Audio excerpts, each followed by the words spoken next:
সাহেবকে বলেছি যে এমন কোন মালিক আছে যে আপনার কথা শুনবে না, তাকে চট্টগ্রামে রাখা যাবে না। তাকে চট্টগ্রাম থেকে ওই রোহিঙ্গা দেশে পাঠিয়ে দিতে হবে, তাকে আরাকানে পাঠিয়ে দেন। ভাইরামার ভাইরামার বল বল নিজ বল, এই যে আপনারা ঐক্যবদ্ধ ছিলেন বলেই মেয়র এই কথাটা বলতে সাহস পেয়েছেন।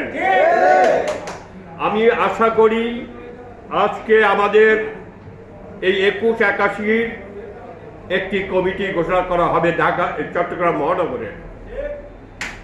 আমরা অনেক যাচাই বাছাই করেছি, বলা যায় অনেকটা কষ্টি পাথর দিয়ে আমরা যাচাই করেছি, কতটা খাঁটি কতটা ভেজাল। এইটা কষ্টি পাথর দিয়ে যাচাই করে আমরা একটি কমিটি তৈরি করেছি, যে কমিটি আমার সেক্রেটারি তিনি ঘোষণা করবেন। আমি আশা রাখি যে আগামী যে নির্বাচিত কমিটি আসবে, সেই কমিটি এই চট্টগ্রাম মহানগরের অটোরিকশা সিএনজি চালিত অটোরিকশা চালকদের যে কোনো সমস্যা মোকাবেলা করার জন্য, আর আমরা তাদের সঙ্গে আছি। আমি একজন মুক্তিযোদ্ধা, এখনো স্বপ্ন দেখি লড়ার, হিম্মত রাখি, অন্যের বিরুদ্ধে জিহাদ করার মতো সৎ সাহস আছে। আমি এই নেতৃত্বকে অভয় দিয়ে যাচ্ছি, যদি আপনাদের বিরুদ্ধে কেউ জুলুম করে আমাদেরকে জানাবেন, ওই জুলুমকারী হাত ভেঙে দেওয়া হবে। আমরা অন্যায় করব না, কাউকে অন্যায় করতে দেব না, এটাই আমাদের কথা, শেষ কথা। আমরা নিজেরা কোনো অন্যায় করব না, আর আমাদের উপরও কারো অন্যায় করতে দেব না, এটাই হচ্ছে আমাদের ঘোষণা। ভাইরা আমার, আমি কথা বাড়াবো না, অনেক রাত হয়ে গেছে। আমি শুধু এইটুকুই বলতে চাই, মেয়র সাহেব বলেছেন ভাতের মধ্যে গোটা থাকে, আমাদের মধ্যেও আছে, অস্বীকার করব না। তাই বলি কি ভাত খাওয়া বন্ধ করে দেব? গোটা বেঁচে খেতে হবে। আমাদের মধ্যে যে গোটা আছে এই ব্যাপারে সতর্ক থাকবেন। হাদিস শরীফে আছে, যেখানে 3 জন থাকে সেখানে আরেকজন থাকে অদৃশ্য। কে? শয়তান। শয়তান যেখানে থাকে সেখানে বলতে আউযু বিল্লাহি মিনাশ শাইতানির রাজিম, হে শয়তান দূরে যাও, আমার কাছে না। এখানে কোন রকম দাগা দেওয়ার সুযোগ নাই, আমরা ইমানদার মানুষ, এখানে কোনো ঝামেলা করতে আসবে না। আমাদের মধ্যে যে সমস্ত শয়তান রয়েছে তাদেরকে চিহ্নিত করে এই শয়তান বিতাড়িত করতে হবে। ভাইরা, আমার শ্রমিক আন্দোলনের বয়স 40 বছর এবছর পূর্তি হবে। ঢাকা বিশ্ববিদ্যালয়ের সর্বোচ্চ ডিগ্রি নিয়ে আদমজি জুট মিলের বদলিয়ালা কার্ড নিয়ে আমার শ্রমিক আন্দোলনের জীবন শুরু হয়েছিল। আমি এখন 70 ছুঁই, কিন্তু আমি এখনো নিজেকে তরুণ মনে করি, এখনো লড়ে যেতে চাই যতক্ষণ পর্যন্ত আমার শ্রমিকের মুক্তি না হবে।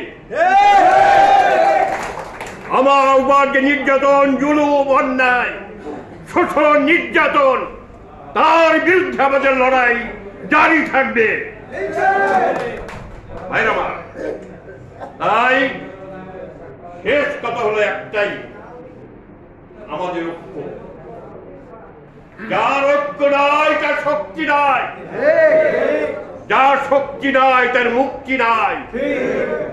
যদি মুক্তি পেতে চান তাহলে শক্তি অর্জন করতে হবে, আর শক্তি অর্জনের জন্য একতাবদ্ধ হতে হবে, এর কোনো বিকল্প নাই। তো ভাইরা আমার, আজকে যাত্রা শুরু হলো, this is a good beginning, এটা শুভ সূচনা। আজকে আসলাম আবার যেদিন বলবেন সেই দিন হাজির হবো আপনাদের সামনে। আমরা দেখতে চাই অটো রিক্সা চালকদের উপর কিভাবে নির্যাতন হতে পারে, আমরা যে শেষ দেখতে চাই। আমি আজকে পুলিশ প্রশাসন, ওই বিআরটি এর কর্তৃপক্ষ, তাদেরকে সতর্ক করে দিয়ে যেতে চাই, আবার চালকদের উপর যদি কোনো নির্যাতন চলে, নো পার্কিং এর মামলা হয়, যে মালিক সরকারি জমার বিরুদ্ধে বেশি দেবে আমরা তা হতে দেব না।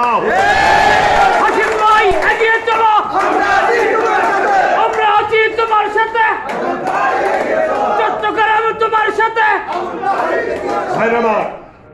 তাই আমি আর কথা না বাড়িয়ে শেষ বড় মতো একটি কথা বলতে চাই।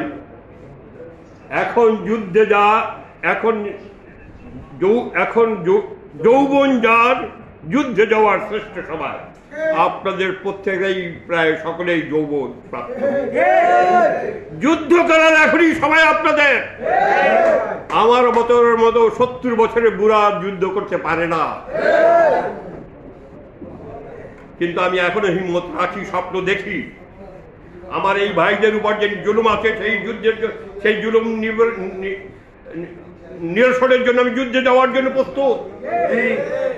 তা ভাই আমার, আজকে আমি অনেক আপনাদের মধ্যে কৃতজ্ঞ যে আপনারা ঐতিহাসিক মিলন মেলায় পরিণত হলেন। এটা বাংলাদেশের এই পরিবহন শ্রমিকের জন্য একটি অনন্য উদাহরণ হিসাবে থাকবে।